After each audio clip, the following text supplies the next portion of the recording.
el laboratorio, dentro de sus actividades, tiene las asesorías creativas, por un lado, que se están desarrollando, que ya comienza un nuevo ciclo.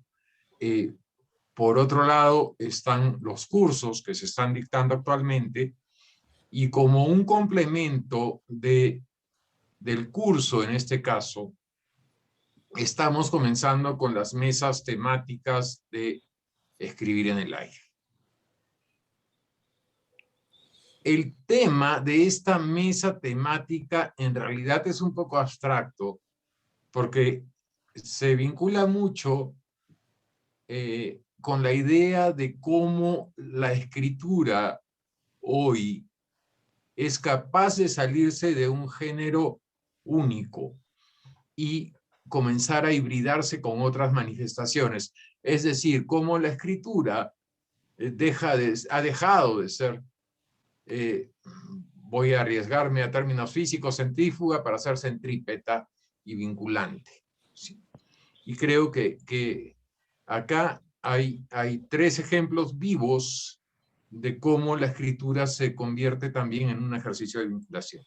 Nos están acompañando Enrique Winter, Juan José Rodinas y Diego García, personas para mí muy especiales, muy cercanas, no solamente en un nivel amical, sino también dentro de las propuestas que cada uno de nosotros trabaja de diferente manera.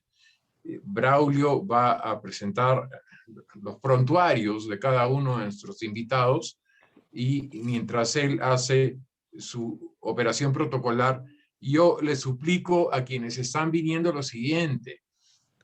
Para nosotros es importante que ustedes corroboren su humanidad.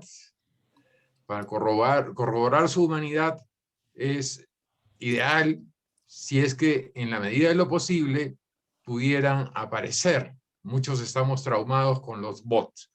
Entonces, si los pudiéramos ver, estaríamos muy agradecidos. Voy a cederle la palabra a Braulio para que presente a nuestros invitados, y luego yo voy a hacer solamente una pregunta que espero abra el diálogo con todos los asistentes.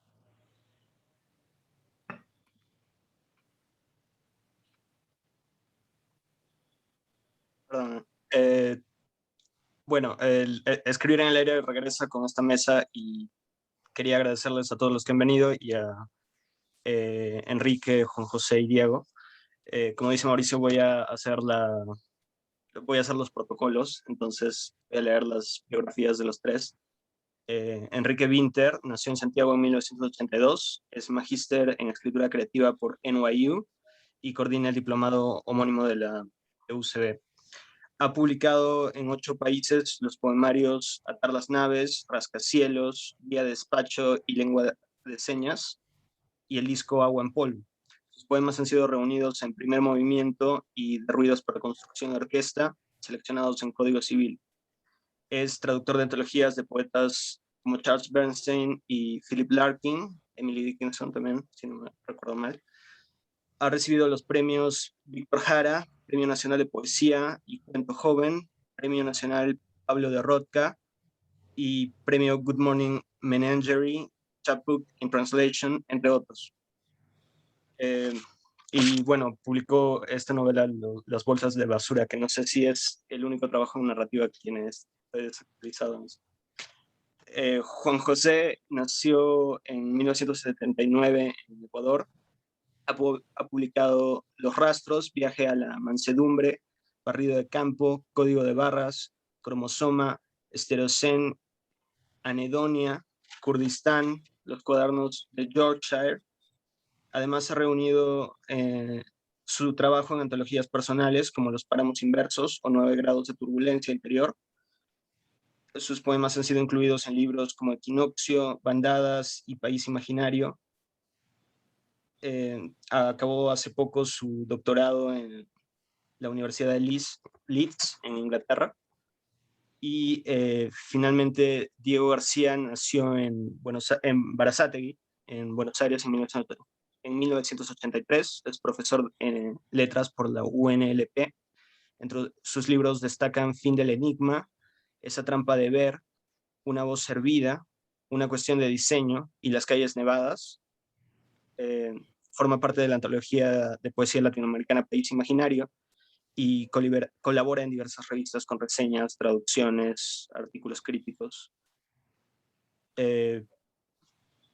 Una vez más les agradezco mucho que estén aquí y le doy la palabra a Mauricio, que va a romper el hielo básicamente, y después de eso, después de oír de nuestros tres invitados, el foro está abierto. La idea es que los participantes participen, ¿no? Que esto tenga el tono de una conversación, como si estuviéramos todos en un café hablando, conversando.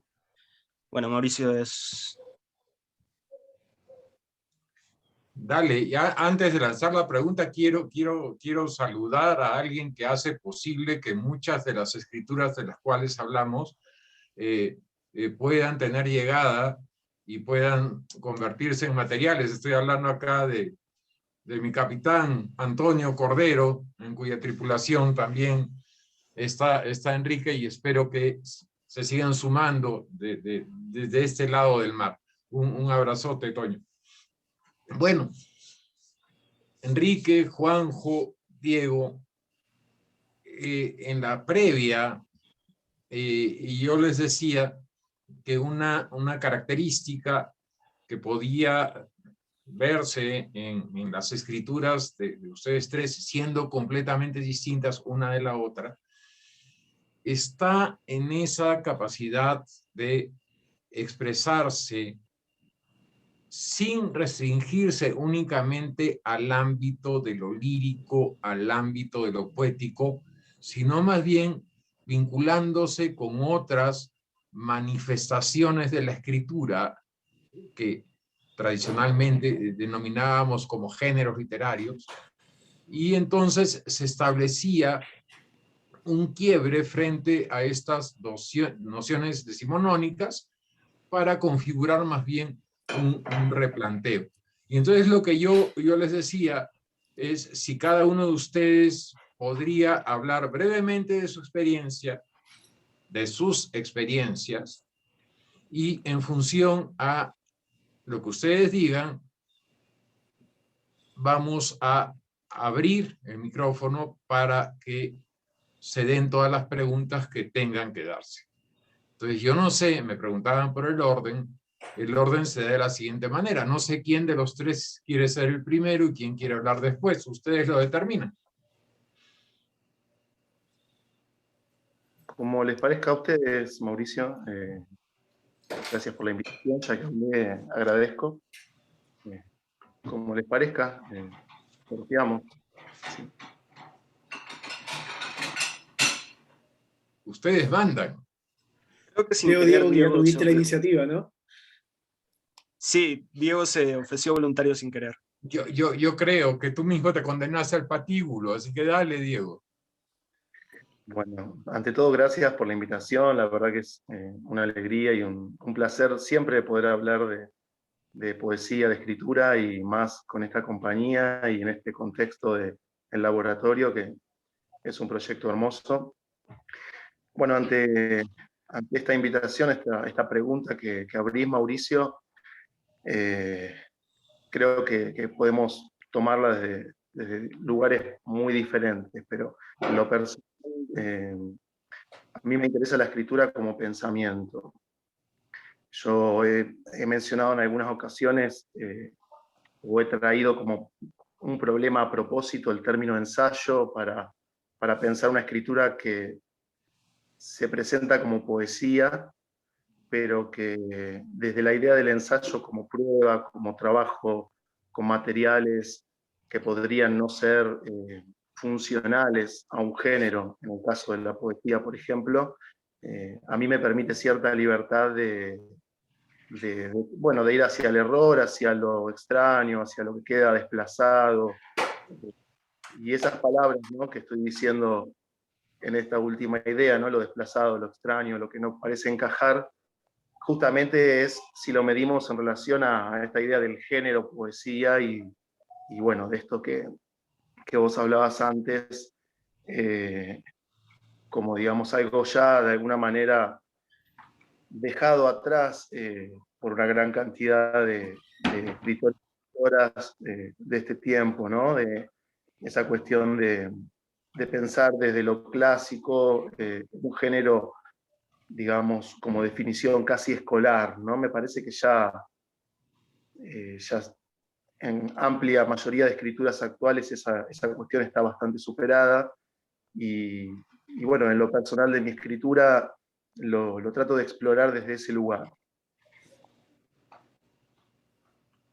Solamente una petición. No sé si podrías extenderte un poquito sobre esta idea del ensayo, que puedo habértela comprendido, pero me gustaría que esté clara para todos. Bien. Sí, hay una frase que usa un poeta que me gusta muchísimo, que es Daniel Freidenberg, en un ensayo, que dice algo así como que en ciertas escrituras la misma escritura de poesía y la poética, digamos, van al mismo tiempo, ¿no? De manera simultánea, donde, digamos, la posibilidad de probar y sin saber a dónde se va gestando en el mismo momento, en el mismo tiempo de escritura.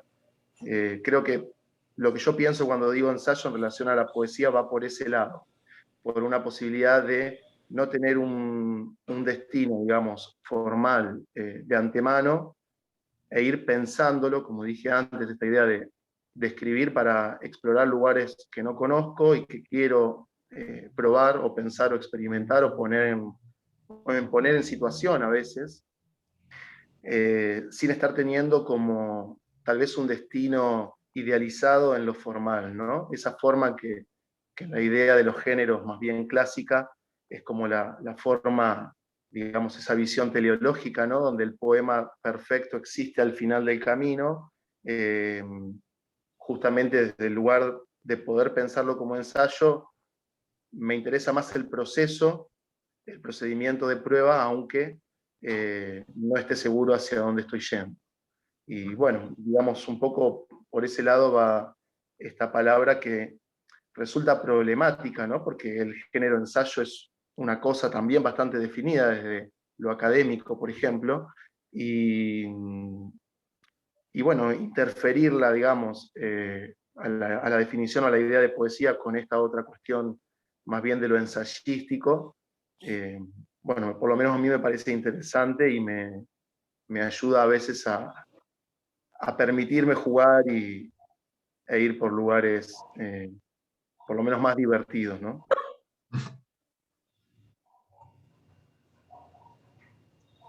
Gracias. Bueno, No sé quién. sigo yo, porque creo que tocó varios temas, Diego, bien interesantes, y si además acumulo los de Juan José, después ya no me paran más hablando, entonces por lo menos te va a permitir acotar unos pocos minutos, ¿no? Para luego ir dialogando. Lo primero, me alegra mucho verlas, personas queridas, personas que he leído, ¿no? Compartir con Diego, con Juan José, y yo considero que son compañeros de ruta y generación, conociéndolos de distintas maneras, ¿no? A Diego más recientemente, Juan José hace muchos años, pero creo que en sus obras hay, por supuesto, una búsqueda muy contemporánea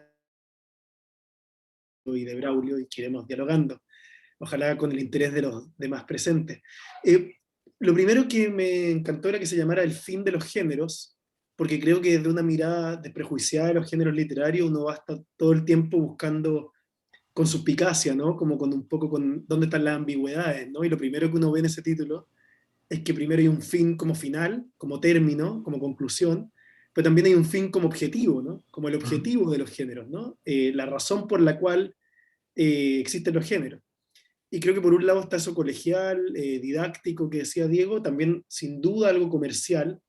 En el comercio uno quiere saber lo que está comprando, ¿no? Si uno compra una naranja, quiere que tenga sabor a naranja, forma de naranja, ¿no? Y como saber que es una novela, saber que es un poema, cómo se ordena en una librería, ¿no? Cómo se enseñan en las clases.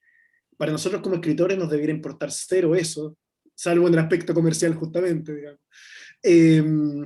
Entonces cuando él planteaba como la escritura como pensamiento, yo recordé una cita de Chirinos, poeta justamente compatriota de la mayoría de los presentes, peruano, que él decía que si uno como escritor tenía una idea y estaba en búsqueda de una música, debiera escribir un ensayo. Y si uno tenía una música y estaba en busca de una idea, debiera escribir un poema. Como todo tipo de definiciones, siempre estas cosas son más rimbombantes que reales, digamos, pero creo que calzan un poco con el interés que planteaba Diego, de que la escritura para mí también es una búsqueda. Yo no escribo de lo que ya sé. Yo voy descubriendo sobre la marcha cosas a medida de elementos que me llaman la atención. Para los escritores aquí presentes, supongamos, a mí me llama mucho la atención en este momento que a Braulio se le refleje la pantalla en los anteojos, ¿no? Entonces no se le ven los ojos.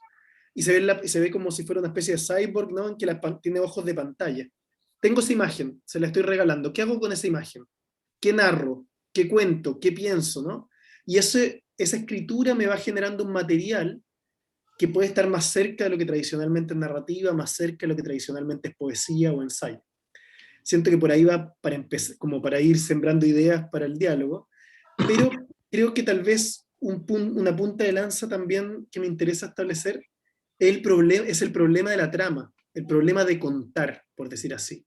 Yo creo que en todo arte, y estoy pensando en artes visuales, en cine, en poesía, cuando hay una trama, cuando hay un hilo narrativo, algo que se cuenta, eso se devora lo demás. Si me junto con ustedes y empieza un chisme y la historia tiene un principio y un final y unos suspensos que van hacia un lugar, creo que mucho de la riqueza, de la ambigüedad, de la multiplicidad de la imagen, del sonido, etcétera, queda devorada por la historia, por esa trama. Entonces creo que la idea tradicional de narrativa es muy nociva para la literatura en general. Y creo que eso es algo que aunque escribamos narrativa, de algún modo uno está escapando, ¿no? Cómo ofrezco las texturas, cómo abro mundos, cómo hago que lo que a mí me sucede, tal vez mi propia intimidad, pueda ser de interés para otros, no como información periodística, sino que como textura, como apertura. ¿Cómo me hago cargo de algún modo de ese espacio teórico de la muerte del autor tan citada, pero tan poco seguida, ¿no? Porque decimos, murió el autor para que viva el autor se sustrae para que el lector rellene con su propia experiencia esa elipsis, esos espacios vacíos, pero resulta que lo decimos de la boca para afuera, pero hoy en día los autores están más vivos que nunca, o sea, no solamente estamos aquí hablando como autores, sino que además los libros tratan sobre ellos mismos, es terrible, o sea, que más que la muerte del autor es una resurrección completa en que la intimidad se come todos esos grandes relatos que tenían sus propios problemas por un tema político, de autoría, de saberlo todo, por el panóptico. Ya me fui con muchos temas, pero estoy dispuesto a responder las dudas que vayan surgiendo, pero un poco veo esos problemas y esa necesidad de la hibridez, de trabajar desde la poesía, lo narrativo, desde la acción dramática, el poema, etc. Vale, gracias, Quique. Bueno, retomando un concepto que acaba de utilizar Enrique, que me parece, creo que muy productivo e interesante, que es el de hibridez, ¿no? Y de hibridación, ¿no? Que es un concepto que ha sido, digamos, usado hasta el cansancio en ciertos contextos académicos, esto, ¿no? Pero en el caso específico de la poesía, me parece que puede ser extremadamente útil para comprender la manera en que la cocina del poema o el taller del poema o la confección del poema, ¿no? Se pone en juego, ¿no? Y recuerdo una frase del poeta Robert Pinsky que dice sobre la necesidad de lo impuro en el poema, ¿no? Y esto a su vez me hace pensar en algo que dice Boris Groys cuando habla de lo sagrado y lo profano, ¿no? Entonces, la idea que tenemos, ¿no?, convencionalmente de lo que es un poema o de lo que es un verso o de lo que es la poesía está relacionada con esta idea de lo sagrado, ¿no? Como diría este filósofo de la mente, Daniel Dennett, lo numénico, ¿no? Entonces, si nosotros nos encargamos de traicionar, ¿no?, de meter una impureza, un bug, un virus dentro de ese poema, ¿no?, cuestionarnos la idea de lo que es un verso, cuestionarnos la idea de lo que es un poema, cuestionar la idea de lo que es un libro, ¿no? Entonces ahí ya estamos jugando hacia el territorio del profano, ¿no? Este territorio del profano es, creo que el territorio más interesante, porque el propio Boris Groys lo dice, ahí está la posibilidad de algo que sea nuevo, ¿no? Entonces, y claro, ese desplazamiento siempre es complejo, porque lo nuevo va a depender de ciertos horizontes culturales, de ciertos contextos de recepción, ¿no? Ciertas formas de escritura pueden ser vistas como convencionales en ciertos contextos y en otros no tanto, ¿no? Entonces eso también se pone ahí en juego, ¿no? Me llama la atención, por ejemplo, que en España, ¿no? El concepto de poesía experimental, así todo lo que es raro es poesía experimental, ¿no? No hay esta zona mucho más, digamos, lábil que en Latinoamérica existe, ¿no? Pues sí, puede tener ciertas cosas, pero sigue siendo poesía sin una etiqueta adicional, ¿no? Entonces, por eso me refiero a los horizontes de recepción, los horizontes culturales, que también van a determinar lo que es o no es un poema, ¿no? Para los periodistas culturales, para la academia, para los propios escritores, ¿no? O sea, en mi caso particular, yo lo que hago es por lo menos cuestionar estas comunidades básicas, ¿no? Lo que es un poema, qué es un verso, o sea, qué es lo poético, ¿no? ¿Qué es un libro? ¿No? Entonces, ¿y de qué manera puedo poner en juego cosas que son profanas dentro de estos elementos, ¿no? Para, bueno, esto es un concepto viejo, ¿no? Desautomatizar, ¿no? Pero creo que efectivamente, creo que por ahí está mi idea, ¿no? Ujú. Bueno, gente, miren, solamente con una primera intervención de nuestros invitados, ya el tiempo comenzó a volar. Yo tengo una tentación, la de hacer todavía algunas preguntas, pero como tengo que pensar a nivel comunidad, voy a refrenar mis ganas y les cedo a ustedes la palabra. Pero, como diría mi abuela, aprovechen el tiempo, por favor, chicos. Así que Yo, pregunta que haya, por favor, sin duda y sin dilación. yo quería preguntar a Enrique, primero, bueno, agradecerles a todos, saludarlos por estar aquí, especialmente a Enrique, a Juan y a Diego. Quería preguntar, Enrique, sobre esta textura, ¿no? Yo a veces me hizo correr un poco a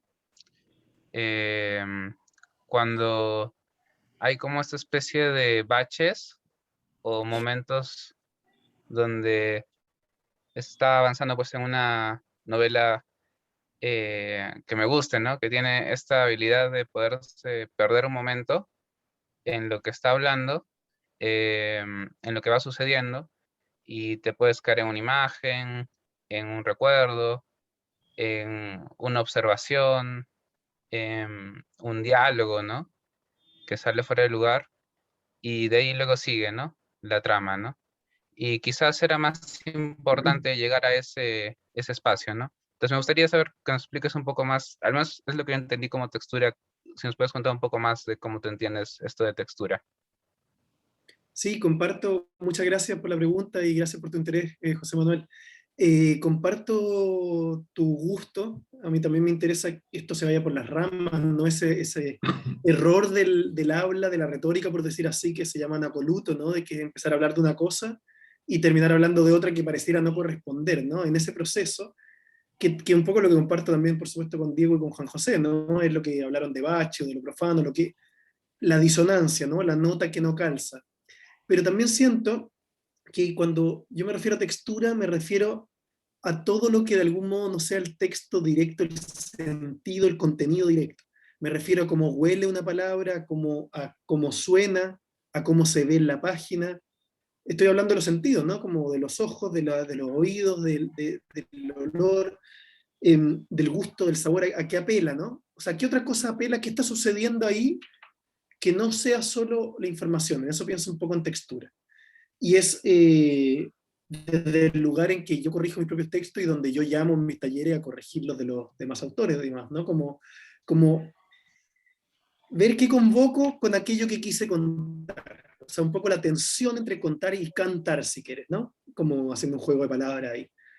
Creo que también tiene que ver con que uno piense más hondamente aquello que está dado. Por eso la hibridez es, como se dijo, un asunto tan útil, porque si tú piensas, por ejemplo, Oriente y Occidente, cristianismo e islam, hombre, mujer, cualquier dicotomía de esas que parecieran como o uno es uno o es lo otro. Si uno empieza a darse cuenta que no hay nada que sea puro, que todo está mezclado, uno está también avanzando hacia un lugar políticamente que me parece de mayor importancia. Estoy hablando de postcolonialismo, ¿no? De la voz del subalterno, etc. Aunque te lo esté diciendo un hombre blanco, digamos, ¿no? En una reunión de mayorías de hombres blancos, además. Pero quiero decir que la textura llama la atención sobre lo que no es una verdad absoluta en lo que estoy contando. Entonces, cuando hablamos de problemas de la literatura en general, de la autoría, de un autor que todo lo sabe, que todo lo ve, está imponiendo una visión de mundo. Creo que cuando uno deja que el texto se vaya de las manos y nos lleve a otros lugares, está permitiendo que esas visiones de mundo queden en entredicho. Entonces aquí te estoy mezclando un poco una respuesta formal de la textura material, ¿no? del libro que uno ofrezca, con otra que es más bien política o de intervención del espacio público que también me interesa. Creo que en lo personal, tal vez me aleje un poquito de tu pregunta, o tal vez me acerque, tú me dirás. Creo que en lo personal, publicar narrativa, oficialmente lo que se llama novela, por decir así, a mí me liberó de una cierta urgencia de contar cosas en mis poemas. Y entonces mis poemas pudieron investigar otras zonas que no estaban tan investigadas en mis primeros libros. Y a la vez, seguir publicando poesía luego de eso, ha hecho que cuando he necesitado contar, también haya podido salirme de esa verticalidad, digamos, de las capas poéticas, y también poder contar cuando el material lo requiere, creo. No sé si se entiende eso, pero esa es mi experiencia, ¿no? Como que cruza esos dos espacios, dándome cuenta finalmente de ciertos elementos conservadores que hacen que la narrativa sea narrativa y la poesía poesía, digamos. Que uno tome de esos lugares para mezclar. Y justo antes de conectarme acá, me encontré con un... ¿Puedo compartir pantalla? Que me apareció un meme en el minuto antes de conectarme sobre que calza Dale, dale. perfecto con Dame lo un que vamos a hacer, segundo. pero no sé cómo se hace. Me tienes que autorizar tú, Braulio, ¿no? Sí, ya estás autorizado. Aprieta en el botón verde que dice Share Screen. Ya. Entonces voy a compartir pantalla de él. Pero tienes que ahí. tenerlo ya abierto. Ok, ahí, espérate. Voy a hacerlo de nuevo, entonces. Ahí está. Les juro que esto me apareció un minuto antes de la sesión de hoy. ¿Lo están viendo? Sí, sí. Esa es mi respuesta. Que creo que es bastante clave. Creo que la discusión sobre los géneros tiene ese grado de superficialidad, son posturas, ¿no? Eso. Justo Gracias. ayer o anteayer decía que la muerte de Janet había sido el meme. Que toda la teoría de la transsexualidad fue destruida con un solo memazo, y cada vez lo confirmo más aún ahora que hasta traes ejemplos vivos. Kaire, tenías una pregunta, creo. Sí, es verdad. Gracias por darme la palabra tú y no el cyborg. Sí, a mí me llama la atención porque los tres son traductores, yo he leído traducciones suyas, entonces estoy muy de acuerdo. O sea, para mí los géneros literarios también solo sirven para las librerías y para las universidades, digamos, ¿no? Y más aún para las librerías en las universidades. Pero como traducción, entonces claro, en primera persona, eso no es como autor, digamos, no te debe importar, ¿no?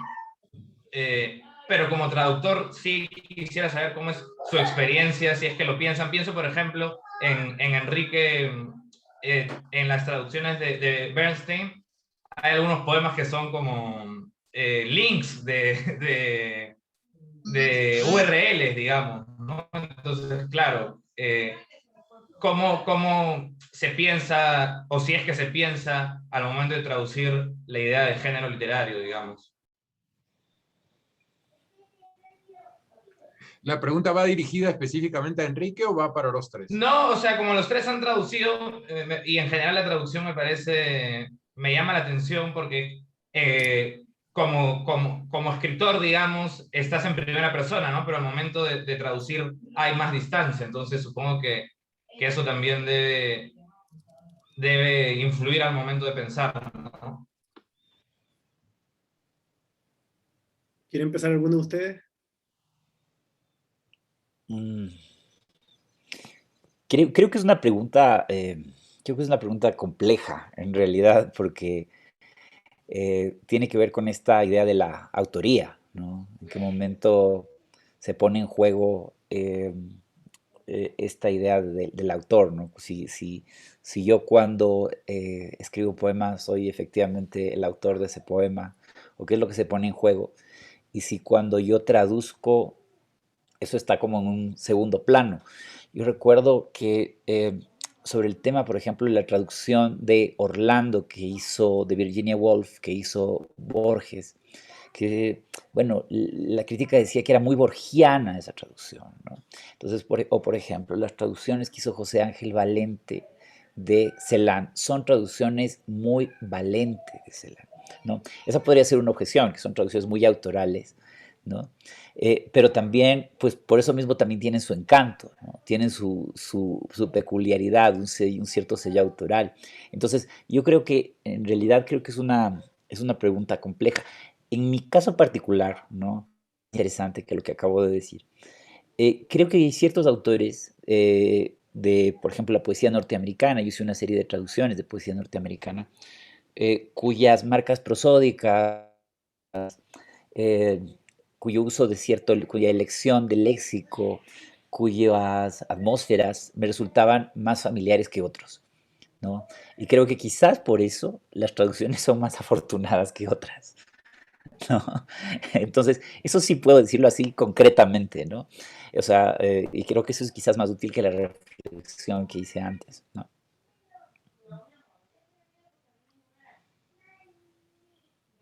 Diego, no sé si quieres agregar algo.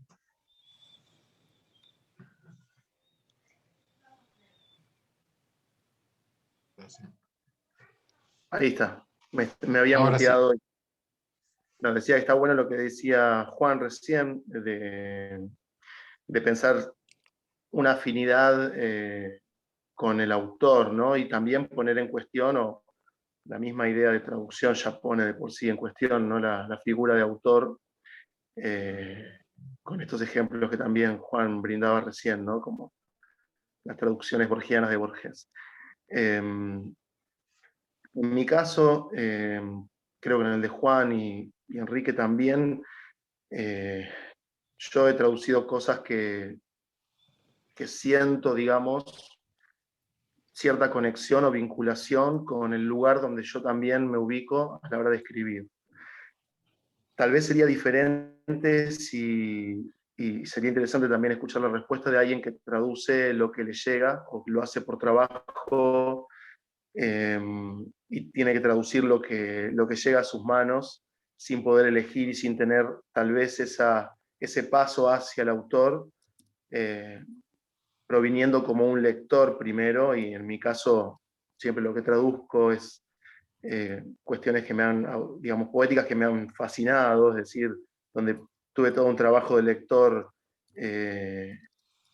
digamos, a priori, y entonces ahí ya hay como una ubicación, usando una palabra que ya venimos en esta charla, una ubicación más híbrida entre traductor-autor, que bueno, se da desde un lugar, como decía Juan recién, de reconocimiento en ciertas cuestiones prosódicas, atmósferas, estilísticas también, tal vez en algunas escrituras, y la traducción se juega ahí en ese lugar más cercana al proceso de escritura, ¿no? De escritura autoral o de la propia escritura cuando uno compone su propio trabajo. Y me invita a pensar esta pregunta que haces, en qué pasaría o cómo respondería esto a alguien que traduce, no sé si le ha pasado a Enrique tal vez, de tener que enfrentarse a una traducción que no es elegida desde un lugar de fascinación del lector. Muchas gracias, Kaire, por la pregunta para los tres. Creo que, a ver, creo que escribir mismo ya es un tipo de traducción, ¿no? Uno está traduciendo en los elementos, en sus restringidas palabras, una idea o una relación con el mundo, etcétera, ¿no? Me ha tocado, como dice Diego, me ha tocado algunos casos de traducir por encargo, o sea, pero me han encargado cosas que me gustan, digamos, que en sentido que son afines a lo que yo hago. Y es el caso de las últimas traducciones. Susan Howe me la encargaron, yo había solo traducido 2 poemas para Eterna Cadencia. Emily Dickinson me la encargaron también. Chesterton me lo encargaron. En realidad, todas las últimas traducciones fueron encargadas, pero no veo el problema. A ver, ya voy a volver sobre eso. Quisiera partir por lo que tú planteabas en términos de diferencias de géneros, no literarios. Yo creo que yo me fijo con mucho interés, Bernstein es un muy buen ejemplo, en la legibilidad del original. En Bernstein sucede una cosa bien curiosa que yo nombro en el prólogo, en el estudio crítico, de que alguien que es el adalid de la rareza, de estar hiper despiertos a las trampas del lenguaje, cuando le toca escribir un poema, digo le toca, ¿no? Cuando escribe el poema, sobre la muerte, sobre lo que ama a su hija que falleció, o sobre el derrumbamiento de las Torres Gemelas, cosas terribles, no recurre sino al lenguaje más transparente, directo, narrativo, prosaico, etc. Es una decisión muy profunda, es una demostración de una derrota de esto que estamos planteando, ¿no? Como el lenguaje de la tribu, a la hora de los que hubo, como decían las generaciones antiguas acá en el sur, apelan a ese lenguaje comunicativo. Entonces, por ejemplo, cuando traduzco, yo busco que si la intención del original va por el lado de la comunicabilidad, ser lo más comunicativo posible en mi lengua, en castellano. Si, por ejemplo, la mayor fuerza del texto está en las aliteraciones inglesas, yo busco la literación que el castellano permita, etc. Si hubiera una marca de autor, por decir así, siguiendo los ejemplos que señalaban Juan José y Diego, estaría, en mi caso, en que las figuras del original están. Si hay aliteración, hay aliteración. Si hay metro, contar sílabas, cuento las sílabas. Si hay rima, busco la rima, etc. Entonces eso hace que, en mi opinión, y por eso la urgencia de que un encargo como Emily Dickinson, aunque haya sido encargo, me lo tomo muy apasionadamente, siento que para quien no lee inglés, Dickinson no estaba disponible. Y no estoy diciendo que no hubiera buenas traducciones. Ocampo hizo una gran traducción, por ejemplo. Pero es a Ocampo a quien leemos y no a Dickinson. Y yo lo que quería era que leyéramos sus rarezas, la sílaba que falta, que leyéramos sus guiones, sus rimas internas, etc. Eso yo creo que está en lo que yo traduzco, y sería como una marca propia, pero en realidad yo no hago versiones, yo realmente traduzco. Yo sigo pensando en que estoy tratando de hacer que parezca el autor original. Esa es una postura que no es la misma de quien hace versiones y que hace poemas propios. Entonces esa distancia a la que tú señalas es de algún modo relativa. Yo hago una especie de trabajo casi de medium. Yo no traduzco un poema al día como mi buen amigo Ezequiel, ni traduzco para cuando me lo, qué sé yo. Yo traduzco como me meto en el personaje, o sea, como suspendo todo lo que puedo el resto de la vida y me encierro 15 días a hacer Charles Bernstein, un mes a hacer Emily Dickinson, hasta que de algún modo le adivino el verso siguiente, como la manera en que esa persona piensa, ¿no? Que es un poco lo que nos pasa con las parejas, con las mascotas, con los amigos, ¿no? Cuando uno está tanto tiempo juntos, se termina mimetizando un poco con eso, o sea, un poco mi ficción. Entonces se disminuye esa distancia. Pero creo que simplificando, habría un eje de legibilidad, experimentación, por decir así, que yo estaría siempre teniendo en mente para no cambiarlo, para no traicionar esa dificultad o facilidad del original. Mauricio nos acaba de dar la clave. El saco es de Bernstein.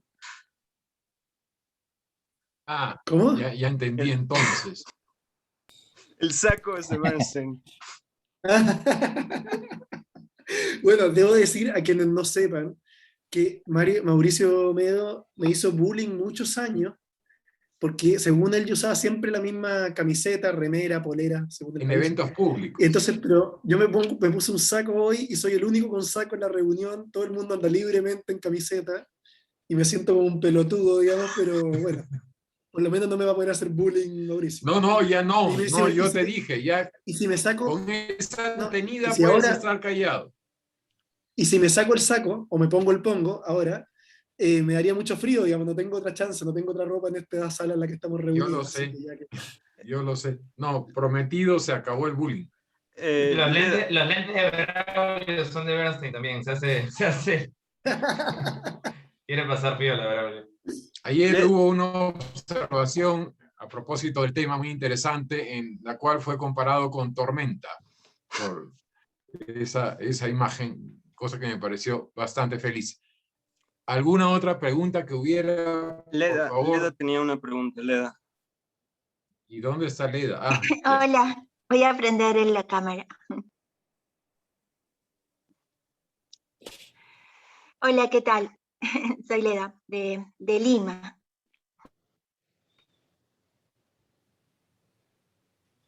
Creo ¿Qué que... tal, Lola?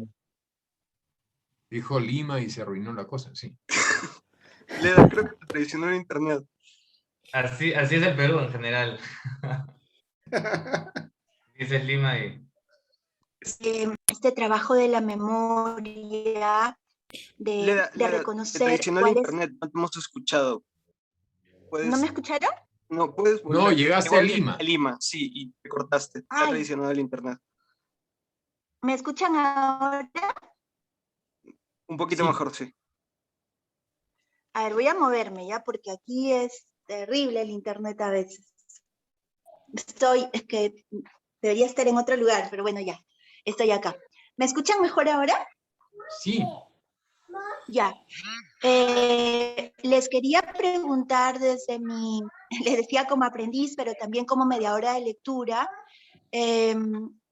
quería preguntarles si en este ejercicio de la memoria reconocen, tienen claridad de cuáles fueron esos hitos de lectura, esos hitos de talleres, esos hitos de escritura o de experiencias vitales en los que tuvieron como la revelación o la construcción de que los géneros habían muerto. Porque estamos acá todos inspirados por este título.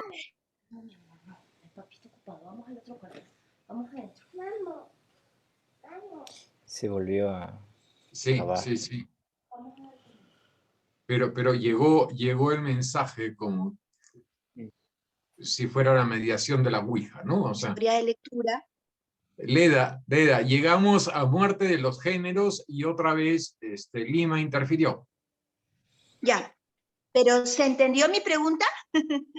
Sí, Ya. ¿En qué momento tuvieron esta revelación? ¿En qué lectura? ¿En qué vivencia vital?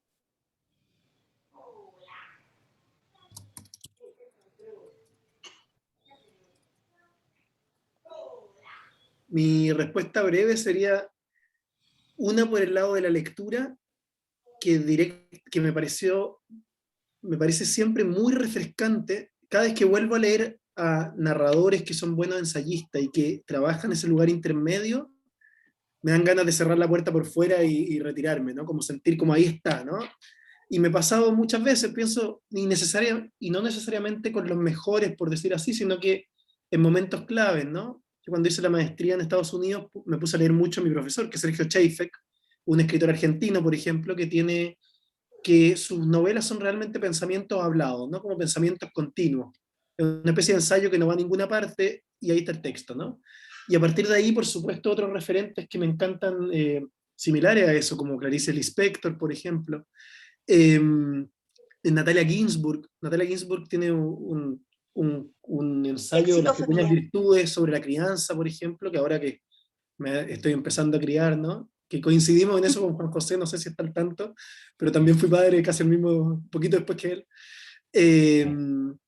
Creo que son libros que se van como anticipando a la experiencia vital y libros que van abriendo aquello que no me imagino que pueda suceder. Pienso también, qué sé yo, en Orientalismo de Eduard Said, por pensar en libros como reciente, El diario de Raúl Ruiz, que estoy leyendo ahora, el cineasta chileno.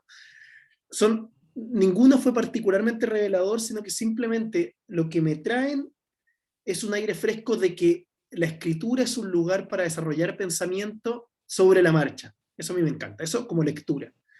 Y como experiencia vital, casi siempre, o de mi propia escritura, me pasa después.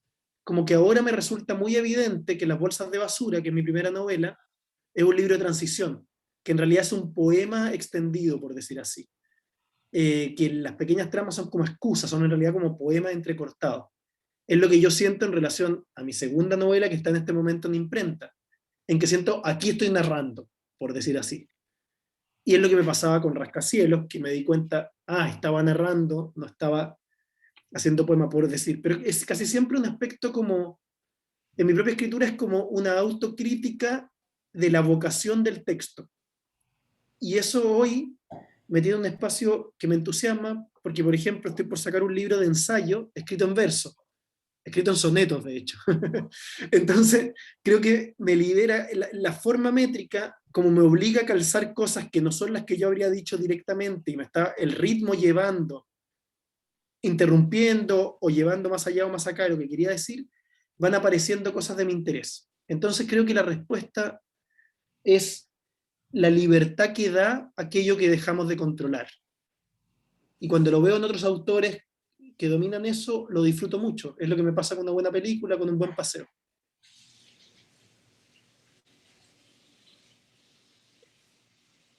A mí en lo personal, está buena la pregunta. Seguramente se me ocurran nombres o alguna situación puntual después, pero pensándolo así ahora en el momento, creo que en mi caso particular, empezar a leer poetas contemporáneos y contemporáneas fue como digamos, un entrenamiento de una mirada que desde lo académico, digamos, desde lecturas más, digamos, ordenadas por un patrón de lector, digamos, egresado de la universidad, no hubiera encontrado. Para encontrar, digamos, esas lecturas contemporáneas, en lo particular a mí me sirvió mucho el acercamiento a las revistas que en ese tiempo, 2010, ahí alrededores, como por ejemplo, empezaban digamos, a marcar como otras cosas, ¿no? Otras posibilidades que dentro de la poesía también se potenciaban, porque la poesía no es un género que circule fácilmente. Yo creo que sin esas revistas virtuales que abrieron el juego en ese tiempo, esta conexión más latinoamericana hubiera sido compleja, muy difícil. Por ejemplo, acá en Buenos Aires es muy difícil comprar un poemario de Mauricio Medo o de Juan José, salvo encargándolo por internet y pagando un gasto, ¿no es cierto?, bastante costoso, que es generalmente más caro que el propio libro. Entonces, a mí en lo particular, la posibilidad de pensar otras vertientes para nutrirme de qué se podía escribir en poesía hoy, lo que se estaba haciendo, poder consumirlo en tiempo real, ¿no es cierto? Encontrarme con escrituras que acababan de salir. Pude aprovechar mucho ese tipo de publicaciones que creo que abrieron el juego de una manera muy interesante, y eso se va a pensar en las próximas décadas y momentos en que nos pongamos a analizar un poco qué pasó en este siglo XXI con la circulación y con el acceso a la poesía. Bueno, yo creo que yo no me animaría a decir que los géneros están, digamos, destruidos, creo que fue la palabra, ¿no? Muertos. Yo creo que lo que sí hay muertos, ¿no? Muertos. Lo que sí creo es que hay una conciencia de que sobre la arbitrariedad de la separación entre los géneros. Yo, por ejemplo, estoy pensando ahora, por ejemplo, en un libro, Rimbaud, el hijo de Pierre Michon, por ejemplo, ¿no? Entonces este libro, o sea, tiene algo de novela, tiene algo de poema, tiene algo de ensayo, tiene algo de biografía, ¿no? Y es inclasificable en un sentido eh, tradicional, ¿no? Entonces, bueno, está publicado como si fuera una novela, ¿no? Por efectos, necesidades, supongo que comerciales, ¿no? Eh, pero, y hay así algunos casos que son interesantes y que demuestran la labilidad de esas fronteras, ¿no? Entre los géneros, ¿no? Esa arbitrariedad, que ponen en evidencia que esas, que digamos que esas segmentaciones, que esas separaciones son arbitrarias, ¿no? Entonces, ¿por qué podemos decir que, no sé, Galaxias de Haroldo de Campos es efectivamente un poema y no una novela en verso o un ensayo cosmológico, metafísico en verso, ¿no? Entonces yo creo que existen estos textos efectivamente anómalos que muestran que en realidad la escritura es un continuum, ¿no? Que simplemente hay estos cortes que, que surgen por necesidades, por la necesidad de administrar el discurso por parte de las instituciones, ¿no? Desde las instituciones académicas, pasando por las librerías, etcétera, ¿no? De ejercer cierto grado de control sobre aquello que se va publicando, ¿no? Entonces, eso es lo que yo creo, ¿no? Antonio tenía una pregunta. Y todavía tienen la mano levantada. ¿Qué tal? Oye, no, es que más que una pregunta es que se me acaba la batería, es una cosa perentoria, se me acaba la batería del móvil y no tengo cargador y quería saludaros, quería decir que me parece muy interesante esto. No conocía a Juan y a Diego, sí había oído cosas, a Enrique sí le conozco bastante, a Mauricio también, y bueno, que está siendo muy interesante la conversación, que sepáis que aquí no sé si se me oye todavía, no sé si funciona esto. Se te oye perfecto. Ah, vale, perfecto.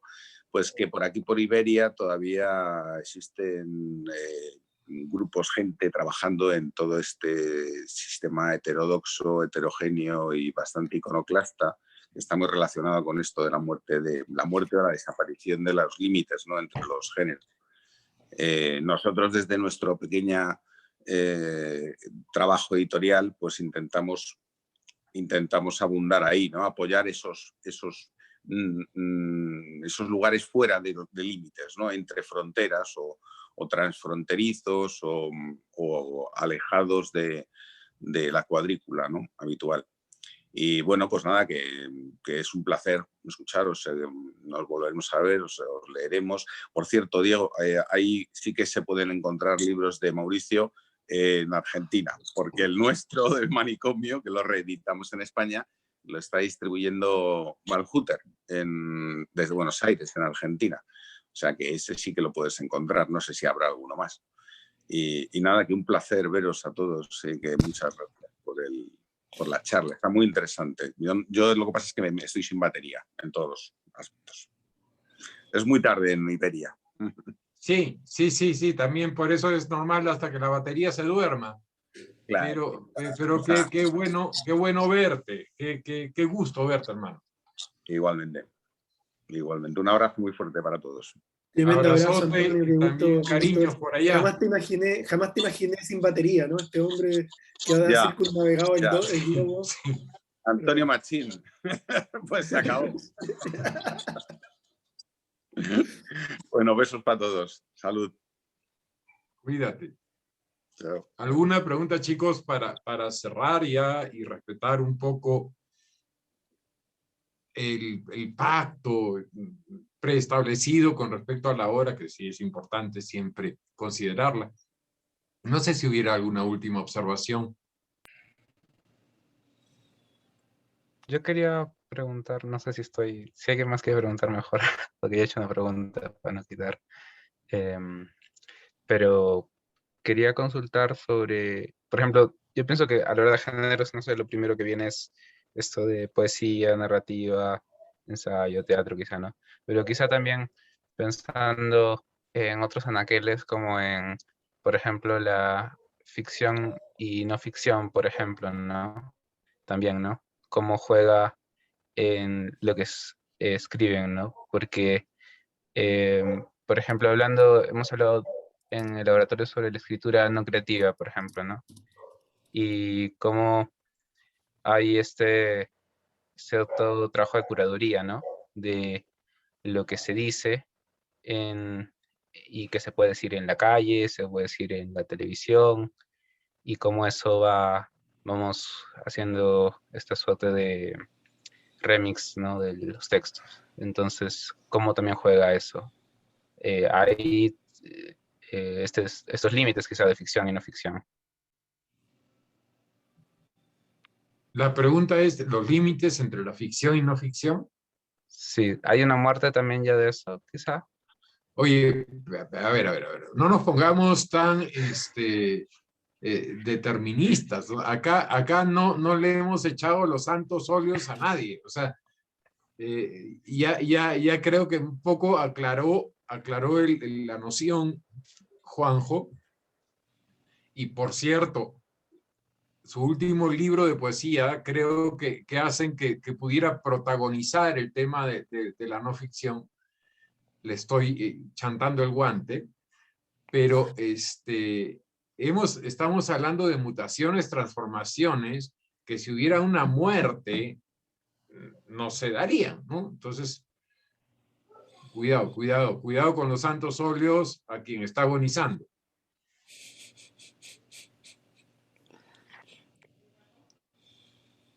Te endosé la factura, Juanjo.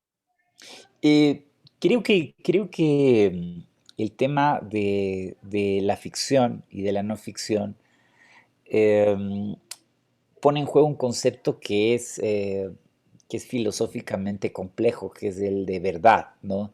Y bueno, y ese a su vez nos plantea efectivamente de qué manera esta idea de verdad establece una, una relación concreta con la realidad, con la historia, con los acontecimientos, con aquello que sucede. Y yo creo que de por medio, cuando hablamos de algo que puede ser ficción o no ficción, siempre está en juego algo que tiene que ver con la fe, por lo menos, ¿no? Entonces, particularmente ahora que hay estamos bombardeados de noticias de toda naturaleza, ¿no? Desde gente que te dice que si es que te inyectas una vacuna, se introduce un chip y cosas por el estilo, ¿no? Entonces, esa frontera entre la ficción y la no ficción, creo que no es que ha sido rota necesariamente por los escritores, ¿no? Sino que el tipo de sociedad y de mundo simbólico en el que habitamos las ha puesto en crisis completamente, ¿no? Entonces, y creo que sería muy, muy sencillo poner, digamos, no muy sencillo, pero creo que sería interesante, ¿no? Poner en tensión justamente esto de la ficción y la no ficción, ¿no? Incluso cuando se trata de escribir un poema, cómo puede funcionar esto de un poemario de no ficción, ¿no? O un poemario de ficción, ¿no? ¿no? Porque se presupone, ¿no? Se presupone que desde la idea, por lo menos convencional, de la poesía, los sentimientos del autor son los que están ahí en juego, ¿no? Poniéndose, ¿no? Lo más íntimo de uno, ¿no? Pero no necesariamente tiene que ser así, puede ser una completa construcción que simule esa intimidad, ¿no? Entonces, yo creo que eso es, esa idea de verdad, creo que que es una idea compleja, que es una idea eh, difícil de reducir, ¿no? Conceptualmente. Creo que es la que se pone en juego cuando hablamos de esto, ¿no? Y creo que como decía anteriormente, creo que el mundo contemporáneo la ha puesto en crisis por todos lados, ¿no? Entonces eso es lo que yo podría decir, ¿no? Sobre tu pregunta, José Manuel. Gracias. Sabes que con Rascacielos, que fue mi segundo libro, era un tema central. Me daba envidia la gente que escribía teatro o novela o cuentos y tenía personajes, ¿no? Como me daba cuenta que a mi alrededor, en mi rudimentario lectura teórica al momento, ¿no? Veía a todo el mundo escribiendo en tercera persona sobre ellos mismos. Y mi interés era hacer un libro en primera persona sobre los demás, que los demás hablasen. Algo que hoy la teoría pone en mucho más problema que antes, ¿no? O sea, ¿quién es uno para hablar por los demás, ¿no? O sea, habla por vos mismo, ¿no? Como con suerte, ¿no? Pero me interesaba ese lugar de que la poesía tuviera personajes, que la primera persona tenga personaje, ¿no? Y hay dos puntos de lo que tú estás preguntando que recordé ahora, pero seguro hay más, porque es un tema central de este libro de ensayo del que les hablé, que viene ahora, que estoy un poco revisando, que en primer lugar cuento ahí que la poesía siempre estuvo a medio morir saltando, o sea, siguiendo la defensa que hace Mauricio, de que no hay nada muerto. Si la lírica empieza con Orfeo tocando la lira y siendo apedreado por las bacantes, o sea, desde que empieza la lira está bajando al infierno y recibiendo piedras por ir a buscar a su amada, la verdad, ¿no? Y por otro lado, creo que frente a este exceso de información, al hecho de que la policía nos registre, de que la vacuna, de que el gobierno, de que toda la información que tenemos alrededor, que uno compra algo y Google lo sabe y se lo informa a la tarjeta y al banco, etc.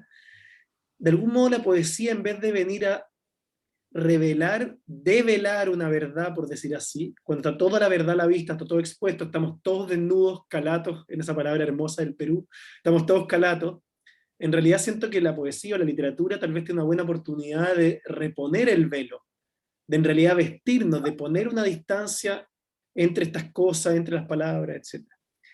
Y mi experiencia en términos de, yéndome un poco a la experiencia de escritura, que es lo que nos pidió Mauricio desde un principio, en Sobre Nosotros Callaremos, que es esta novela que tuve muchos años escribiendo y que tenía que ver con mi familia paterna, real, no ficticia, si me permiten el término, era imposible sujetarse para mí, sujetarse a la no ficción, imposible. Porque ¿qué es lo real, digamos? Salvo lo vivido y aún así uno más o menos lo representa. Si yo tengo toda la información sobre la infancia de mi abuela, supongamos que vive frente al tren en la calle Paderewskiego 2, en el número 2, frente al tren en la estación de Modlin, y tiene una hermana y corren detrás del tren y hace frío, yo en el momento que empiezo a escribirlo, es como yo me lo estoy imaginando. ¿Qué tiene de no ficción eso? O sea, me parece imposible en el momento de relatar, y en los poemas ni qué decir. Cuando uno está contando lo más íntimo, el dolor de un desamor, suponiendo que eso mueve un poema propio, supongámoslo, ¿en qué momento se sostiene la no ficción? Yo creo que la segunda palabra ya la perdí. Ese es mi caso, digamos. O sea, creo que escribo ficción aún cuando estoy tratando de argumentar.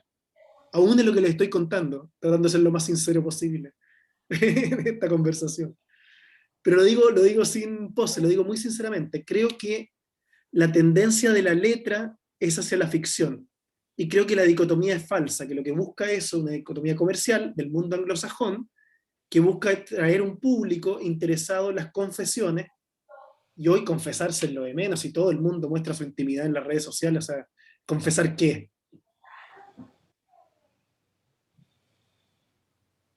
Yo noto un aspecto Gracias. más... Ah, perdón. No, dale, Diego. Un aspecto más en la pregunta que está buena porque siendo tan abierta es interesante, ¿no? Fue más que una pregunta, una invitación a pensar. Hay una cuestión que tal vez él también lo pensó por ahí. Hay una cuestión con los discursos de la no ficción que pueden insertarse o aparecer como materiales de trabajo a la hora de hacer literatura. Tal vez la pregunta venía desde ese lugar incluso.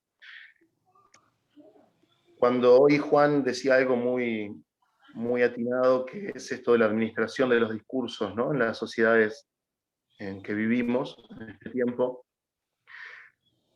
En esa administración de los discursos pareciera que, no pareciera no, evidentemente, desde un lugar del poder, el discurso de la literatura es un discurso inofensivo, ¿sí?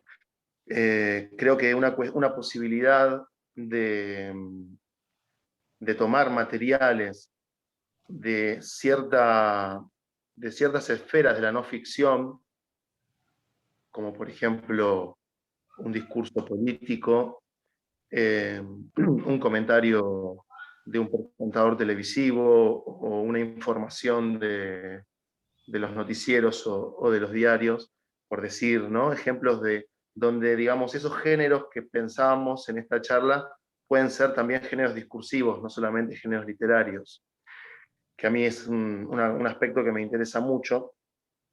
Ahí la escritura de literatura tiene la posibilidad de poner también en crisis cierta idea de verdad en esos discursos de la no ficción o discursos administrados desde un lugar que no es el lugar asignado para la literatura, ¿sí? y menos para la poesía, desde los sectores que manejan, ¿no? Lo que sería lo decible y lo pensable en este tiempo. Así que tal vez ahí, desde esa idea de la no ficción en los discursos sociales, hay algo para pensar también en relación al material del que puede nutrirse la literatura. Yo solamente acotaría algo muy rápido. Creo que no hay que creer mucho en los rótulos que están en las estanterías de las librerías. Y creo que toda la gestación del término de no ficción, más que teórica, termina siendo de anaqueles, aunque le duela a Goldsmith, ¿no? Es más de anaquel. La no ficción termina siendo una forma ficcional, incluso, porque es totalmente imaginativo el hecho de la ausencia de la ficción en algún momento. Quizás, o sea, me animo a pensar un poco en esto, ¿no? Quizás es una ficción deliberadamente débil, ¿no? Una que busca una ficcionalidad débil, si se quiere, ¿no? Que de algún modo pueda jugar con esta idea de que aquello que se está contando es efectivamente la realidad, ¿no? Cosa imposible, ¿no? Porque el lenguaje, por sus propias características, o sea, no es la realidad misma, ¿no? Entonces, claro, entonces yo creo que quizás por ahí hay una pista, ¿no? Se me ocurre ahorita. Bueno, Braulio, te dejo con los protocolos de cierre, tú que eres casi un edecán de las buenas normas y costumbres. No sé si eso sea tan cierto, pero lo tomaré como un cumplido. La ficción, otra vez. Bueno, es la ficción otra vez. Podríamos continuar de esta manera un muy buen rato. Ya sé, Daniel, perdona el tiempo. Pero bueno, quería Lo que agradecerles a podemos todos. hacer es responderle a Daniel en una línea. Pobre, quedó con la pregunta en el aire, ¿no? Ármate un haiku, sí. En 3 líneas, entonces. Daniel, creo que... Ya, algo súper rápido. Bueno, gracias a los invitados y a todos. Súper chévere lo que hablan. Pero quería preguntar en realidad, si ustedes van o llegan a concebir la ficcionalidad en todo caso, claro, en respecto de textualidad antes que literarios, para no decir literatura, si se puede concebir a tal como una dimensionalidad que consta de estas aristas y sistemas métricos propios sobre el que se encaja las palabras, las letras, antes que recrearse en un sentido narrativo o antes que recrearse necesariamente en un sentido métrico sobre el verso, o en tanto que ideas solamente en el sentido del ensayo. En todo caso, pienso en una ficcionalidad como una dimensión sobre la que se va a establecer este texto, antes que pensarlo solamente en el aspecto narrativo, podría ser que voy bien por ahí, que es esa la ficcionalidad a la que refieren. A mí en particular me gusta lo que estás planteando desde mi lugar, digamos, de escritura de poesía, me cierra lo que vos decís y abriendo el término o esa palabra que acabo de decir, poesía, a esas posibilidades de pensar un proyecto que tenga de antemano algunas cuestiones claras con respecto a esas construcciones, ¿no? Que vos recién decías y que armarían mi propia ficción a la hora de escribir. Esa arquitectura, digamos, detrás o anterior a la escritura, yo sí la pienso y me parece interesante hacerlo. Sí, yo concuerdo con lo de Diego y me gustó que usara la palabra construcción o construcciones, porque yo pensaba en una que suena muy parecido y es casi lo contrario, que es constricciones, pero es justamente a lo que se refiere, ¿no? Que creo que es muy eficaz o que genera resultados de algún interés ponerse límites. Y lo que tú llamaste metro es interesante, el metro de la sílaba, o puede ser el límite de esos ejercicios de escritura potencial a la Oulipo o a lo Bernstein que fue nombrado. Creo que cualquier tipo de constricción, de limitar esta sangre que se escapa por todas partes y ponerle una vena y decir, mira, tiene tal y tal estrategias previas, tal y tales límites, hace que detone cierta originalidad. Creo que si a todos nos mandaran a escribir libremente, escribiríamos bastante parecido. Creo que esas limitaciones hacen que se detone esa diferencia de cada uno. O sea, que somos únicos como personas y generar esa unicidad en el texto. Entonces, lo que tú planteaste también a mí me hace fuerza. Creo que genera eso poco que uno puede aportar, ese suspiro que uno puede aportar a esa niebla general. Siguiendo un poco, creo que estoy efectivamente de acuerdo con lo que dice Enrique. En las clases que yo he dado en la maestría de escritura creativa de la Universidad Andina, el laboratorio de poesía, yo insisto en que esos límites a los que se refiere, a los que señaló Enrique de algún modo, son fundamentales el momento en que uno escribe y que de alguna manera deberían reflejar la forma en que nuestro cerebro funciona habitualmente. Esa es la manera que creo que eso alcanza más fidelidad y más consistencia. Ese trasvase, ese ejercicio de traducción, de recuperación melódica o prosódica de nuestro funcionamiento, del funcionamiento de nuestro cerebro, creo que es la parte compleja, ¿no? Y cómo eso se refleja en términos de escritura. Creo que eso creo que es la pista fundamental, al menos para mí, ¿no?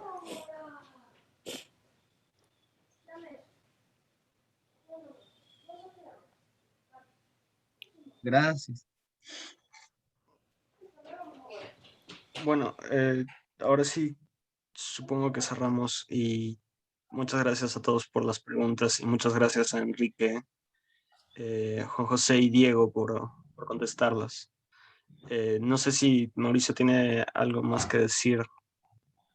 ¿No? Te había seguido el protocolo oficial, pero bueno, no, más bien agradecer y no solamente agradecer, bueno, Diego ya también Juanjo ha venido en otras oportunidades. Este espacio, el precursor de este espacio es Enrique Winter. Sí. Nuestro primer Zoom fue en el mundo antiguo, en ese donde todos podíamos abrazarnos y esas cosas. Pero decirles que este espacio está siempre abierto para ustedes. Nosotros, todos los viernes, y si no todos, casi todos los viernes, vamos a estar aquí de manera continua, pero ya de una forma distinta. Ya no sabemos quién viene. Esta semana estuvieron en el curso hablando mal de Roger Santibáñez. Ya se pueden imaginar quién. Entonces dije, no, ya déjense de estar ofendiendo a la autoridad, voy a traer a Roger Santibáñez y va a venir. Entonces las apariciones van a ser un poco así intempestivas, casi impensadas. Entonces, en la medida que ustedes quieran participar, por favor, siéntanse en casa, que son de casa y siempre han sido de casa, incluso desde antes que existe el laboratorio. Así que, nada, dejar las puertas abiertas. Creo que implícitamente también tendría que decir que uno los extraña bastante. Eso es todo lo que yo podría decir, así que, no sé. Eso, muchas gracias. Gracias a vos, Mauricio, y bueno, Braulio, y a todos los que participaron. La verdad que es muy lindo, como dije al principio, siempre hablar de escritura. Así que bueno, muchas gracias a todos y a todas. Y gracias a todos también, ¿eh? De verdad que emociona, nos sentimos, me siento menos solo, menos apartado, y esto genera una riqueza de pensamiento. Aparecieron muchas cosas interesantes. Gracias por la amistad, por el cariño y por el pensamiento poético. Abrazo a cada una, a cada uno.